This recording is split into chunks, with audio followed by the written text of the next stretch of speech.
Dear brothers and sisters, praise the Lord.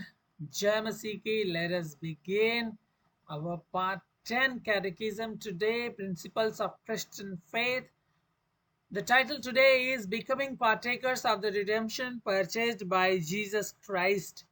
मसीह के द्वारा खरीदे हुए छुटकारे के भागीदार होने के बारे में आज हम सीखेंगे। जो 10वां भाग है हमारा क्रिस्तीय विश्वास के सिद्धांत, उसको हम जारी रखेंगे अपनी स्टडीज को प्रश्नों और उत्तर के माध्यम से। तो आपने अगर इस चैनल को पहली बार ब्राउज किया है, सब्सक्राइब नहीं किया, तो जरूर आप इसको सब्सक्राइब कर लें, क्योंकि बहुत कुछ वचन के बारे में सिस्टमेटिकली डॉक्ट्रिनली आप सीखेंगे और बहुत सारी दुविधाओं को आप दूर कर सकेंगे, झूठे विश्वास को दूर कर सकेंगे, झूठी शिक्षाओं से बच सकेंगे, बाइबल आधारित शिक्षा को आप प्राप्त कर सकेंगे। इसलिए जरूर आप इसको सब्सक्राइब करें और दूसरों को भी शेयर करें।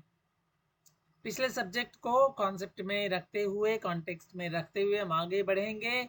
मसीह के द्वारा खरीदे गए छुटकारे के भागीदार होना क्या होता है, इसको हम डिटेल में देखेंगे। फर्स्ट क्वेश्चन, हम मसीह द्वारा खरीदे गए छुटकारे के भागीदार कैसे बनते हैं? हम मसीह द्वारा खरीदे गए छुटकारे के भागीदार पवित्र आत्मा के द्वारा इसे प्रभावी रूप से लागू करने से बनते हैं। जो उद्धार, जो छुटकारा यीशु मसीह हमारे लिए खरीदे हैं, उसको हमारे जीवन में पवित्र आत्मा प्रभावी रूप से लागू करते हैं। ठीक है, ये पवित्र आत्मा का कार्य है जो हमारे उद्धार को अप्लाई करते हैं, प्रभावी रूप से हमारे जीवन में लागू करते हैं। परंतु ये होगा कैसे, आगे प्रश्नों में हम और डिटेल में देखेंगे कि ये किस प्रकार हमारे जीवन में लागू होता है।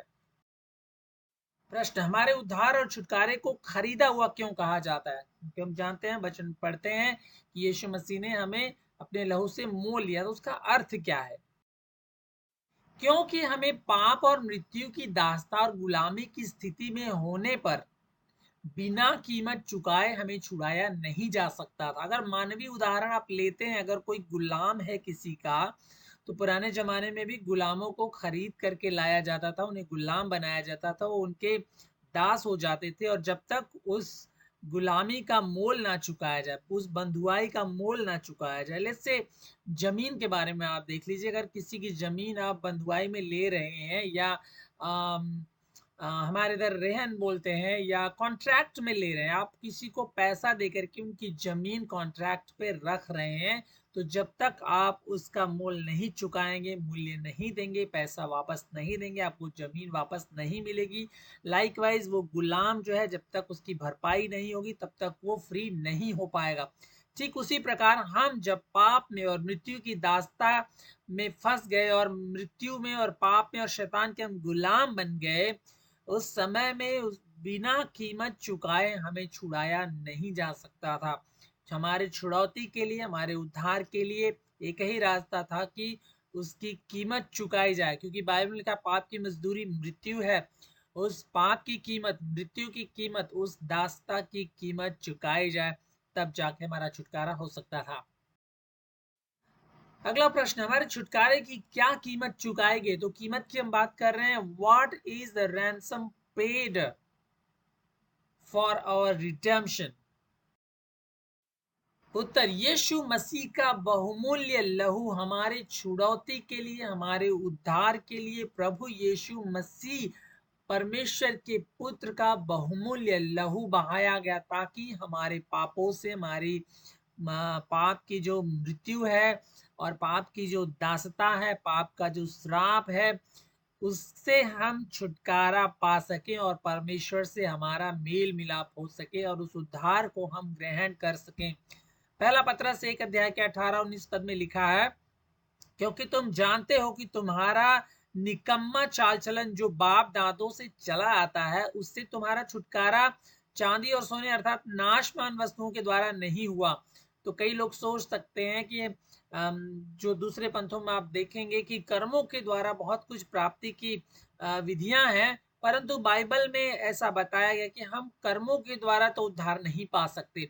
और यहाँ पे क्लियरली परमेश्वर का वचन कहता है कि हम कुछ भी कर ले, निकम्मे चाल चलन से, हमारे पुरखाओं से जो रीति रिवाज चले आ रहे हैं, उसके द्वारा हमारा उद्धार नहीं हुआ है, परंतु कैसे हुआ है? परंतु निर्दोष और निष्कलंक मेमने अर्थात यीशु मसीह के बहुमूल्य लहू के द्वारा हमारा उद्धार हुआ है। यूहन्ना 1:29 में लिखा है कि देखो परमेश्वर का मेमना जगत के पापों को उठा ले जाता है। और पुराने में देखते हैं बलिदान की व्यवस्था थी, बलिदान के द्वारा पापों की क्षमा होती थी। ठीक उसी प्रकार यीशु मसीह अपने आप को हमारे लिए उसने क्रूस पर बलिदान कर दिया, अपने खून को बहाया ताकि हमें हमारे पापों से छुटकारा मिल सके। क्वेश्चन, इस छुटकारे का भागी होना क्या है? तो इस जो छुटकारे को प्रभु यीशु मसीह ने दाम देकर चुकाया है, मोल देकर प्राप्त किया है, उस छुटकारे में भागीदार होने का मतलब क्या है? आंसर, इसका अर्थ यह है कि इसमें हिस्सा लेना या इसका आरंभिक अधिकार प्राप्त करना। मतलब इसमें, इस उद्धार में, इस छुटकारे में भागीदार होने के हम एलिजिबल हो जाते हैं, योग्य हो जाते हैं, उसका हम अधिकार प्राप्त करते हैं। परंतु वो कैसे होता है? तो हमारे लिए छुटकारे के लागू होने का क्या अर्थ है? मतलब उस उद्धार में, उस छुटकारे में हम कैसे इंक्लूड होते हैं, कैसे हम आते हैं, उसके भागीदार कैसे बनते हैं, वो उद्धार, वो छुटकारा हमारे जीवन में किस प्रकार लागू होता है? उत्तर, ये परमेश्वर का मुफ्त दान है जो इस उद्धार के लाभों को हमें प्रदान करता है और उन्हें हम अपना बना लेते हैं। क्योंकि इफिसियों 2 के 8 और 9 पद में लिखा है, क्योंकि विश्वास के द्वारा अनुग्रह ही से तुम्हारा उद्धार हुआ है और यह तुम्हारी ओर से नहीं वरन परमेश्वर का दान है, और न कर्मों के कारण ऐसा ना हो कि कोई घमंड करे। तो ये जो उद्धार है, ये जो छुटकारा है पापों से, ये हमें परमेश्वर की ओर से मिला है और ये परमेश्वर का दान है हमारे लिए। Undeserved grace, undeserved favor, undeserved compassion. Okay, it's free gift of God to the sinners. हम पापियों के लिए परमेश्वर का मुफ्त दान है ये उद्धार। और हमारे उद्धार में हम कुछ भी कंट्रीब्यूट नहीं करते, हम परमेश्वर का सहयोग नहीं करते, ठीक है? हम कुछ उसमें कमाई नहीं करते अपने कामों के द्वारा, अपने दानों के द्वारा, अपने टैलेंट्स के द्वारा, अपने लुक्स के द्वारा, परंतु हम सिर्फ और सिर्फ पापी मनुष्य होकर परमेश्वर के सम्मुख आते हैं और परमेश्वर हमें अपने पुत्र के लहू के द्वारा छुटकारा देता है और हमें इसमें घमंड करने का कोई भी जरिया नहीं है, कोई भी मौका नहीं है। हमें परमेश्वर के कामों के प्रति धन्यवादी होना है। तो इस छुटकारे का लागू होना कब प्रभावी कहा जा सकता है? हम देखते हैं हम किस प्रकार इस छुटकारे में आते हैं, परंतु ये छुटकारा किस प्रकार और कब हमारे जीवन में प्रभावी होता है, प्रभाव करता है। ओके, उत्तर इसका यह है, जब परमेश्वर पापियों की आंखों को खोलता है और उन्हें अंधकार से ज्योति में तथा शैतान के बंधन से, शैतान के प्रभाव से परमेश्वर के पास लाता है, तो उस छुटकारे का प्रभाव हमारे जीवन में उत्पन्न होता है, परमेश्वर उत्पन्न करता है। प्रेरितों 26:18 में लिखा है कि तू उनकी आंखें खोले कि वे अंधकार से ज्योति की ओर और शैतान के अधिकार से परमेश्वर की ओर फिरें, कि पापों की क्षमा और उन लोगों के साथ जो मुझ पर विश्वास करने से पवित्र किए गए हैं मीरास पाएं। तो प्रभु का वचन कहता है कि ये परमेश्वर है जो हमारी अंधी आंखों को खोलता है। हमारी आंखों को शैतान ने अंधी कर दिया कि हम परमेश्वर के ज्योतिर्मय स्वरूप को, सुसमाचार जब प्रचार किया जाता है तो हम ना देख पाए, परंतु परमेश्वर अपनी सामर्थ्य से हमारी आंखों को खोलता है और उस अंधकार के प्रभाव को हमारे जीवन में तोड़ देता है, ताकि हम, मिटा देता है, ताकि हम परमेश्वर की ज्योति को देख सकें और शैतान के प्रभाव और उसके अधिकार से छूटकर हम परमेश्वर की ओर और परमेश्वर के राज्य में हम शामिल हो जाएं, उसकी ओर हम फिरें और हमें पापों की क्षमा प्रदान हो और हम पवित्र लोगों के साथ मिरास पाने के लिए, अनंत जीवन पाने के लिए मिल जाए। अगला प्रश्न, मसीह द्वारा खरीदा गया छुटकारा किसके द्वारा प्रभावी रूप से लागू होता है? क्या पहले प्रश्न में हमने देखा था कि यह पवित्र आत्मा के द्वारा प्रभावी रूप से हमारे जीवन में लागू होता है। पवित्र आत्मा द्वारा ये उद्धार, यह छुटकारा हमारे जीवन में पवित्र आत्मा के द्वारा प्रभावी रूप से लागू किया जाता है। तीतुस 3 अध्याय 4 से 7 पद में पढ़ेंगे।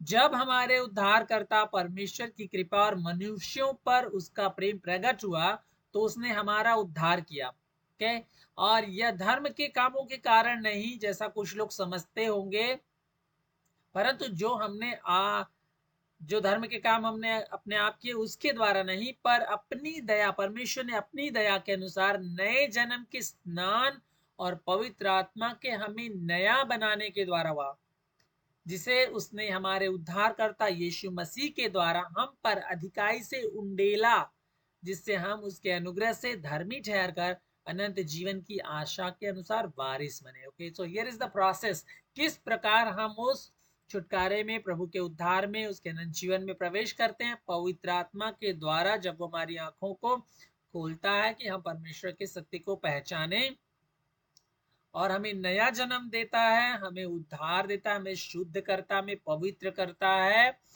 और हमें नया बना देता है। नया हृदय, नई आत्मा, नया मन देता है कि हम परमेश्वर की बातों को सुने, समझें और उस पर विश्वास करें। और यह प्रभु यीशु मसीह के द्वारा पवित्र आत्मा हम पर अधिकाई से करता है। तो अगला प्रश्न यह होता है कि यह छुटकारा किस पर लागू होता है? क्या यह छुटकारा, यह उद्धार, यह अनंत जीवन सभी लोग प्राप्त कर सकते हैं? क्या यह मौका सबको मिलता है? का उत्तर यह है कि नहीं, यह उद्धार, यह छुटकारा केवल उन सभी लोगों पर जिन्हें मसीह ने अपने लहू से खरीदा है लागू होता है। ठीक है, सभी लोगों को यह छुटकारा नहीं मिलेगा, पापों से छुटकारा नहीं मिलेगा, सभी लोग उद्धार नहीं पाएंगे। हाँ, सुसमाचार का प्रचार सभी लोगों के लिए सुनाया जाता है, इनविटेशन सभी लोगों के लिए, लेकिन इस उद्धार में प्रवेश कौन कर पाएंगे? क्योंकि यूहन्ना 10 अध्याय के 11 पद और 15 पर और भी बहुत सारे पद बाइबल में लिखे हैं जहां पे परमेश्वर का वचन clearly clearly very clearly very vividly evidently बताता है कि ये सिर्फ और सिर्फ उन्हीं लोगों के लिए है जो यीशु मसीह में पाए जाते हैं, जो उसके चुने हुए लोग हैं, जो उसके ठहराए हुए लोग हैं, जिनको परमेश्वर ने पृथ्वी के सृष्टि के आरंभ से ही पहले चुन लिया था। ये उद्धार उनके लिए है।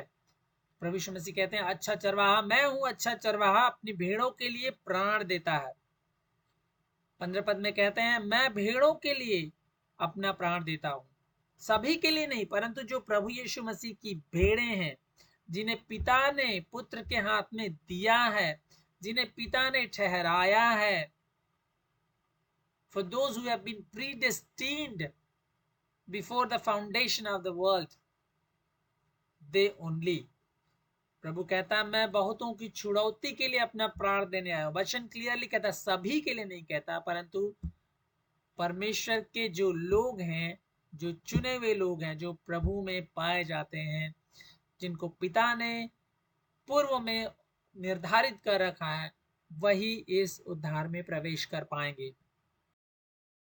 अगला प्रश्न, हमारे छुटकारे के लिए पवित्र आत्मा किस साधन का उपयोग करता है? तो यह उद्धार हम किस प्रकार पाते हैं? कौन सा साधन है जिसके द्वारा हम उद्धार पाते हैं? What is the means? Let us see. ये जो माध्यम है, ये मीन्स जो है जिसको परमेश्वर इस्तेमाल करता है, वह परमेश्वर का वचन है। दूसरा तीमुथियुस 3 का 16-17 में लिखा है, क्योंकि संपूर्ण धर्मशास्त्र परमेश्वर की प्रेरणा से रचा गया है और पवित्र आत्मा वचन के प्रचार के द्वारा हमारे छुटकारे को लागू करता है। रोमियो 10 अध्याय के 17 में लिखा, क्योंकि विश्वास सुनने से और सुनना मसीह के वचन से होता है। वचन जो है, वचन का प्रचार करना बहुत ही आवश्यक है। ओके, बिना वचन के प्रचार के, बिना सुसमाचार के प्रचार के कोई भी व्यक्ति उद्धार नहीं पा सकता। दर्शन देखकर कोई उद्धार नहीं पाता है, सोच विचार करके कोई उद्धार नहीं पाता, ठीक है, गवाहियां सुनकर कोई उद्धार नहीं पाता। ओके, परंतु परमेश्वर के वचन के प्रचार के द्वारा जो सुसमाचार लोगों को सुनाया जाता है, पापों की क्षमा का, प्रभु के जी उठने का, प्रभु के मारे जाने, गाड़े जाने और जी उठने का प्रचार जो किया जाता है, उन वचनों को सुनकर एक व्यक्ति के जीवन में जब विश्वास पैदा होता है, तब वो उद्धार पाता है। तो परमेश्वर अपने वचन का इस्तेमाल करता है क्लियरली। रोमियो 10:17 कहता है, क्योंकि विश्वास सुनने से और सुनना मसीह के वचन से होता है, और कोई दूसरा रास्ता नहीं है जिसके द्वारा कोई उद्धार पा सके। प्रभु का वचन आधिकारिक है, प्रमाणित है, जिसमें कोई त्रुटि नहीं है, त्रुटिहीन है, संपूर्ण है, परिपूर्ण है, ओके, और कंप्लीट है। अब ना उसमें कुछ घटाया जा सकता है, ना उसमें कुछ जोड़ा जा सकता है। सो परमेश्वर जो है अपने उद्धार को, अपने छुटकारे को हमारे जीवन में प्रभु यीशु मसीह के लहू बहाए जाने के द्वारा प्राप्त करता है, और यह उद्धार, यह छुटकारा पवित्र आत्मा के द्वारा प्रभावी रूप से हमारे जीवन में परमेश्वर के वचन के प्रचार के द्वारा लागू किया जाता है। हमारे उद्धार के संदर्भ में, हमारे उद्धार के ऑर्डर में सबसे पहली बात जो है वो वचन का प्रचार करना है, जिसको हम एक्सटर्नल कॉल कहते हैं। सुसमाचार का प्रचार सभी लोगों के लिए, सारे जगत के लोगों के लिए, परंतु उसी सुसमाचार के प्रचार के द्वारा परमेश्वर अपने चुने हुए लोगों को विश्वास देकर उस उद्धार में बुलाता है, इंक्लूड करता है। I hope this is clear to all of us and all of you. परमेश्वर आप सभी को इन वचनों के द्वारा आशीष दें। आने वाले समय में और भी बहुत सारी बातें आप सीखेंगे। अगर आपके पास प्रश्न है तो जरूर मुझे सेंड करें, ईमेल कर सकते हैं आप वीडियोस पर आप कमेंट कर सकते हैं, कमेंट करके पूछ सकते हैं, सुझाव भी दे सकते हैं, नथिंग रॉन्ग। और जरूर अगर आपने सब्सक्राइब नहीं किया तो सब्सक्राइब कर लें और दूसरों को भी ये वचन शेयर करें। प्रभु आप सभी, परमेश्वर आप सभी को आशीष दें।